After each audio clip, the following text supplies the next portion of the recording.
What's up, everybody? Welcome into another episode of my bad Profit Picks. If you're new, we do always start the show by being transparent.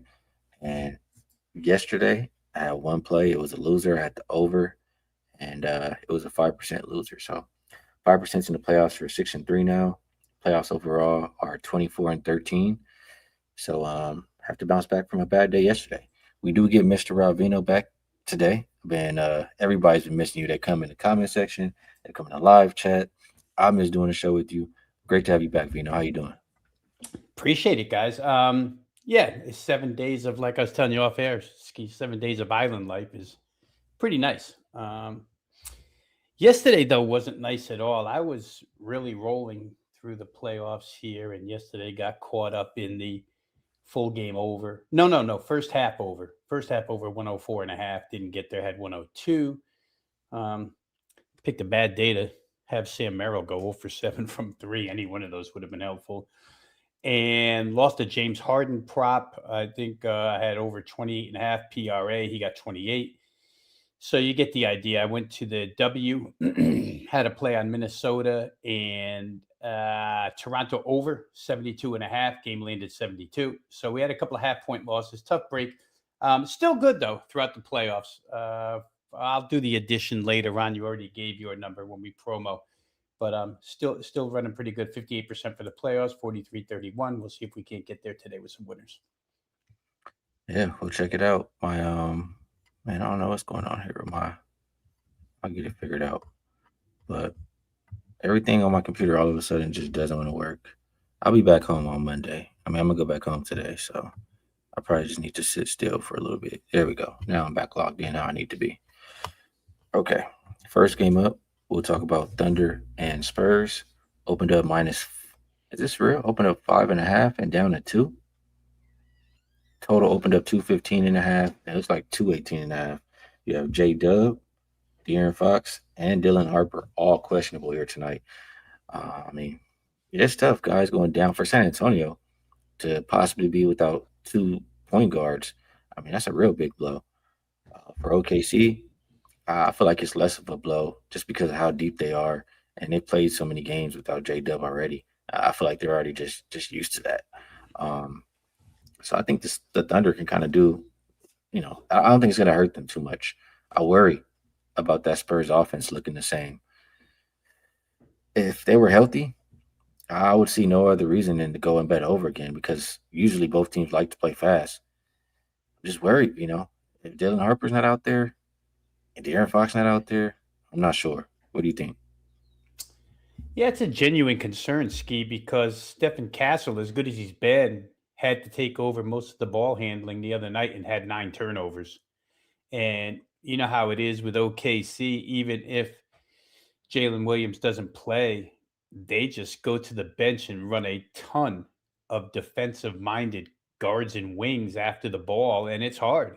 San Antonio continues to turn it over. The other night, they gave up 27 points off turnovers.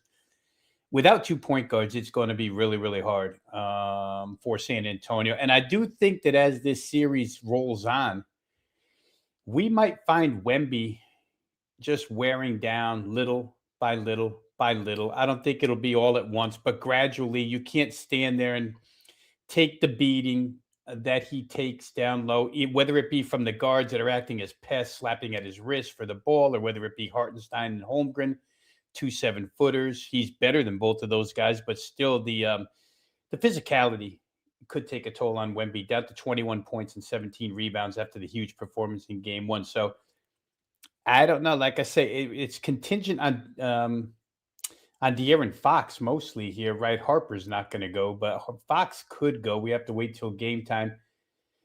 Even if he comes back, Ski, if the ankle isn't right, the Oklahoma City pressure, to me, Alex Caruso's played out of his mind, and they run Kason Wallace and all these guys at you. AJ Mitchell will be back playing for OKC now that Williams is gone. So I'm kind of with you that I worry a little bit for San Antonio where ball handling is concerned, where handling pressure is concerned.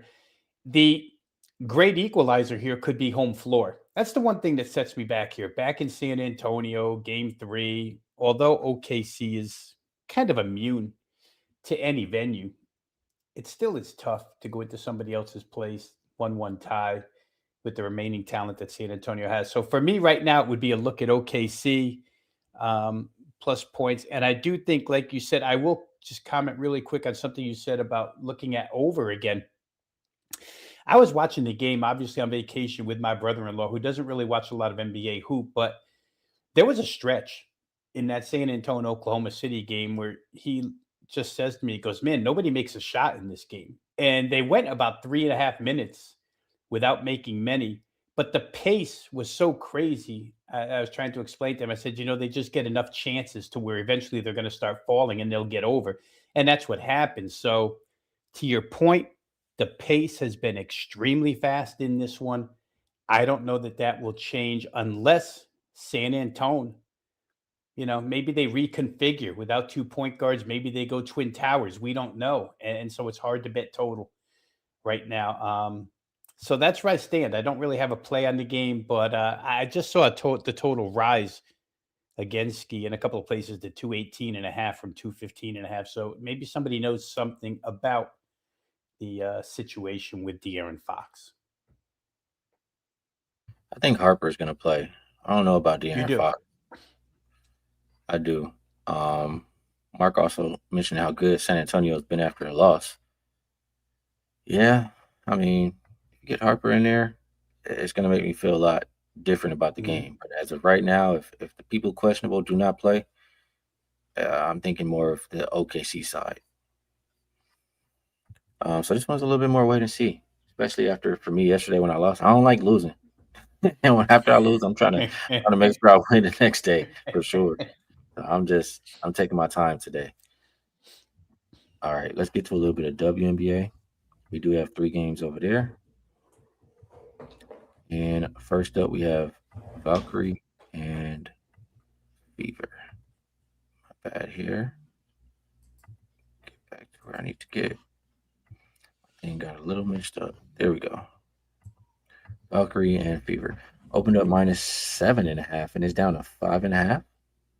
I mean, it's got to be something on the injury report because the Valkyries they played last night and they were on the road. They're traveling again. The Fever, if I'm not mistaken, they do not have to travel. I'm just going to verify. Yeah, Fever have played. This is their 4th straight home game. So rest advantage, didn't have to travel, and the line is going the other way. Valkyries did get an upset win yesterday in New York. Let's see what's up with the injury report. Caitlin Clark is game time decision, so maybe that happened recently. And it says she's likely to play though. So I don't know. Money's just pushing Golden State down. Maybe everybody likes how they're playing lately, or how they played yesterday. I would not be betting on the Valkyries in this position. The only thing I can say is, even though the Fever covered the last game, Fever still to me just haven't been playing great basketball. Uh, I just think the Fire, I underestimated how bad they are. Um, but I don't really trust the Fever land points situationally. It says to bet them. What do you think here, Vino? They still score, but they're still bad defensively, right? I think that there's a lot, and I mean, anybody who follows the WNBA knows right now that there's just a lot of stuff exterior surrounding the Indiana Fever. I mean, it's hard to tell what's real, what's not real. But this whole Caitlin Clark situation, the way Stephanie White runs this team, it's all come into question. And it didn't show up the other night, like you say, against Portland, maybe because Portland is so bad.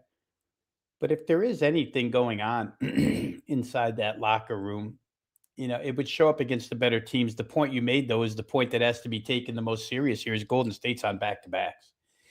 And back to backs with that team, probably having to keep up with the scoring of Indiana here could be tough.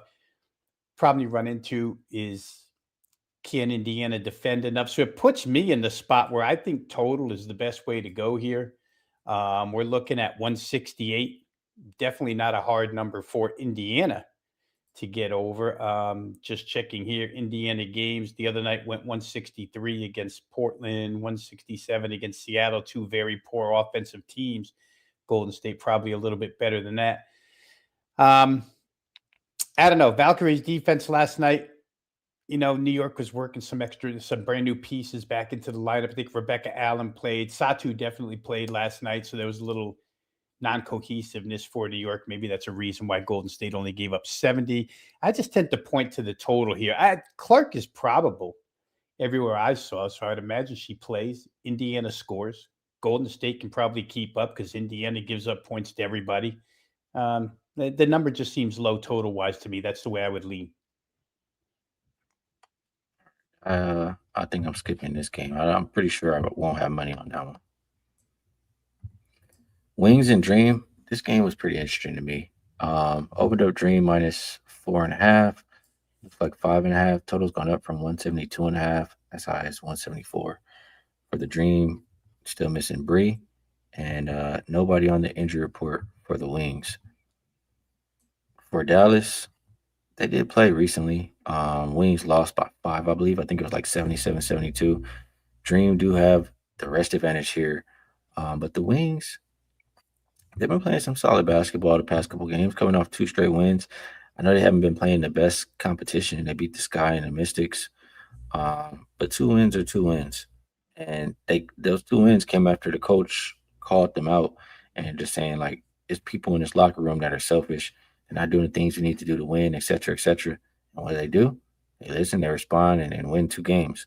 So can they keep that momentum going versus Dream Team, who, I mean, what is this? They had prior to their last game, they had 4 days off, and then they lost first to Aces. Now they've had another 4 days off. I mean, we got a Wings team in really good rhythm here, Rob. A Dream Team that could be a little rusty, a Dream Team that hasn't won by more than 5 so far this season. What are we doing here? I think the Wings are the right side. What do you think? Yeah, and that 5-point win came at Dallas. So they played once already. Atlanta beat them. Atlanta crushed them on the boards in that game, Ski. Plus 10 for Atlanta. They stopped the Wings from shooting threes. Wings, I'm looking here, 4 of 26, 15% in that game. You wonder if the Atlanta defense isn't something that bothers Dallas because that was a Dallas home game and they just did not play well. That game, I'm looking You here, know, that total, I think you and I talked about this. When do these totals get to be too high? That one was 180.5 and only put up 149 in that game. so what you Atlanta's just at full said, strength. when I look at the rosters, I do see that. Like one side, really good offensively. The other side, they're good offensively, but they can play defense too, and they're lengthy. So that's probably why the Dream give them a little bit of trouble, and that's why I haven't already bet the Wings yet. Yeah, it makes a lot of sense. And I think, again, the point you brought up is one I would have brought up is that the rustiness is the only thing that concerns me. The Dream hasn't played in a while. Is it good for them? Is it bad for them? Obviously, they've already faced this team once, so they know a little bit of what Dallas runs. Um, personnel wise, they look very comparable. But like you say, the defensive advantages on the Atlanta side, I think, are what's big here. And Atlanta at home, if I remember right last year, Atlanta at home was a really good play. Um, Dallas, like I say, beat up on the boards. And the one thing um, that Dallas does, or excuse me, that Atlanta does right now does well is rebound the basketball. Dallas last year was one of the better offensive rebounding teams. It was one of their strengths. I think Atlanta negates that strength in this game. So to me, I kind of lean Atlanta in this one just because they've already won once. You could say Dallas might be seeking revenge, but the stuff that happened to them, lousy 3-point shooting, which they need, and bad rebounding, or at least a rebounding deficit, I think that stuff hurts them. So I would be looking towards the Dream here. I would be looking stronger if, in fact, they were more in rhythm. They're just not in rhythm. They lost Ryan Howard for a game too. So I kind of like Atlanta in that one, but I haven't bet it yet. Yeah, this one is interesting. I think situationally, I like Dallas. Matchup wise, I like Atlanta. Makes it tough to play. Um, but we broke down the game and gave you our opinions. We'll see. I'll continue to think about it. Sun and Storm, man, I'll just pass. I'll say still missing centers for Seattle. Not gonna have rim protection. Their defense already sucks. Both defense suck. Both teams stink. Over a pass, really, but I'm passing. What do you got, Vino? All those things you just said are what I was saying the other night after losing the over in that game. Like, these teams suck. These teams stink. I played it over simply for the reason you just stated. There was no rim protection in that game. I just thought it was a free pass to the hoop for both sides. It didn't really work out, especially in the second half. The first quarter looked good. They put up 52 points, which is a big quarter in the WNBA. And I thought, okay, we're on our way. And then it just got worse and worse and worse. Connecticut's been on the road for a little while now, which doesn't help them at all. But I could see the defense becoming even worse here. In that particular game, Seattle didn't even shoot 40%. Neither team shot better than 26% from three. I have to believe that those numbers go up a little bit. And the total has come down 4.5 points off of what it was that night. I think I played over 168 and a half or 169 here. We're looking at 165. So I'm inclined to go right back to the wells, Skee, and think again that these teams probably get over the total. Our fam, for what it's worth, is going to make her season debut. I think I read here tonight, which helps. Seattle rim protection, number 3 draft choice overall. Certainly a presence at the rim. How much she contributes, how many minutes they give her in this game, yet to be seen. We saw a couple of returnees to the lineup last night get minimal minutes. I think Satu only played 14 or something like that. So maybe she doesn't see a lot of floor time. I just think this thing should get over. I'm probably fading both defenses here again, and I'll bang my head against the brick wall and probably try over this reduced price tonight. Good stuff, Vino. That'll wrap it up for today. I will throw up the usual, the best promo in the game. 45 and 23, double the NBA Core Vision. You get 3 days for $59. Both Rob Vino and my plays in the association. And when I get back home, I'll get back to doing the other usual promos that we do. But Vino, I'll pass it to you. Ask you if there's anything else you would like to promote. And if you have a best bet for the show, we'd love to hear it. If you don't, all good. Yeah, and I'll also say just apologize for not having the combined records here for you guys like we usually do every single day, just returning home from vacation. But Monday, like Skee says, we'll regroup and give you all the stuff we usually give you. Wow, best bet. It's always hard when we don't have a play already made for ourselves. We say it every day. I know Skee's been saying it for years. Can't recommend anything that we haven't bet, that he hasn't bet himself. I'm kind of the same way. I'm gonna go to your It is phrase, what Ski. it Don't is. let them bully you, It Vito. is what Don't it let them is. bully you. And you know what? I'm just back from vacation. I'm not gonna let anybody bully me. So, guys, you could tell from what we've said through analysis which ways we're leaning. At least you could tell, in my particular case, which ways I'm leaning. So, take that for what it's worth. And a couple of these we're just sitting on till game time. We're waiting on injury reports to see which way we can go. Well said. And I am gonna begin to head home. And if I'm making bets, I'm making them in Vegas. So nothing locked in. That means nothing I can share. But we did give our opinions, like Vino said. So Vino, it's great to have you back. We'll get back to regular scheduled programming on Monday. People in the chat, we appreciate you. Best of luck on all your action, and we'll catch you all next week.